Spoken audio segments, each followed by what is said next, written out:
क्या बीजेपी को यह सोचने की जरूरत है कि उन्होंने किसके साथ हाथ मिला लिया है?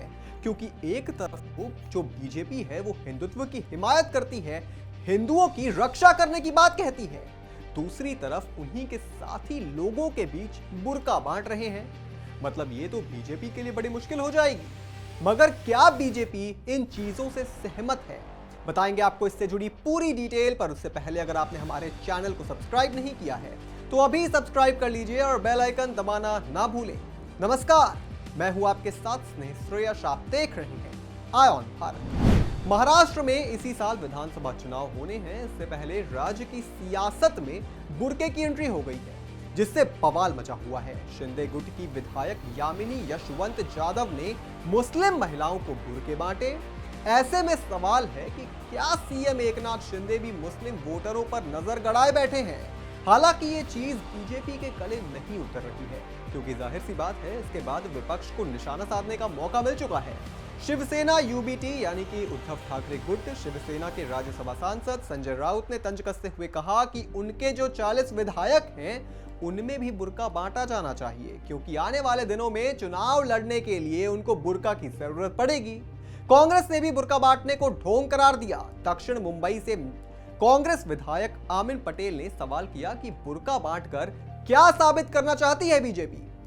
पैगंबर मोहम्मद का अपमान करने वाले आप लोग हैं। ट्रेन में बीफ तस्करी का झूठा आरोप लगाकर मासूम शख्स की पिटाई करने पर चुप्पी साध ली जाती है। आपके ही विधायक मस्जिद में घुसकर मारने की बात करते हैं। कॉलेज में हिजाब बैन की मांग करने वाले बुर्का बांटकर क्या साबित करना चाहते हैं? अगर हिम्मत है तो हिजाब का समर्थन कर दीजिए। ऐसे आरोप कांग्रेस ने लगाए हैं।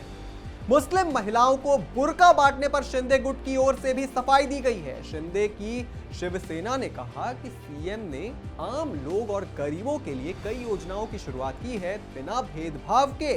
फिर चाहे लाडली बहन योजना हो या फिर कोई अन्य योजना, हर किसी को इसका फायदा मिल रहा है।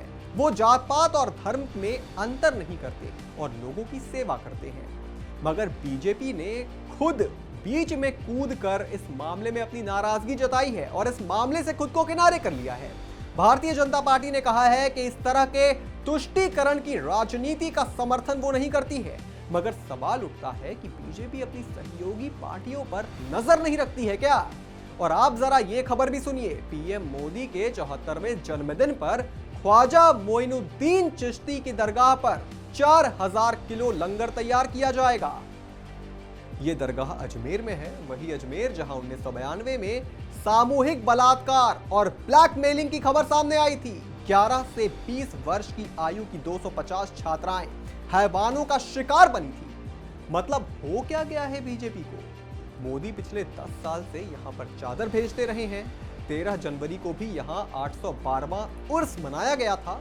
उस अवसर पर भी पीएम मोदी ने चादर भेजी थी। तो आखिर ये हिंदुत्व का एजेंडा क्या बीजेपी के हाथ से फिसलता जा रहा है? और क्या मोदी और बीजेपी को इस पर मंथन करने की और अपने साथी गठबंधन पर थोड़ा ध्यान देने की जरूरत नहीं है? इस पर आप क्या सोचते हैं दोस्तों? हमें कमेंट करके जरूर बताएं। और भी तमाम बड़ी खबरों से जुड़े रहने के लिए आप देखते रहें आई ऑन भारत।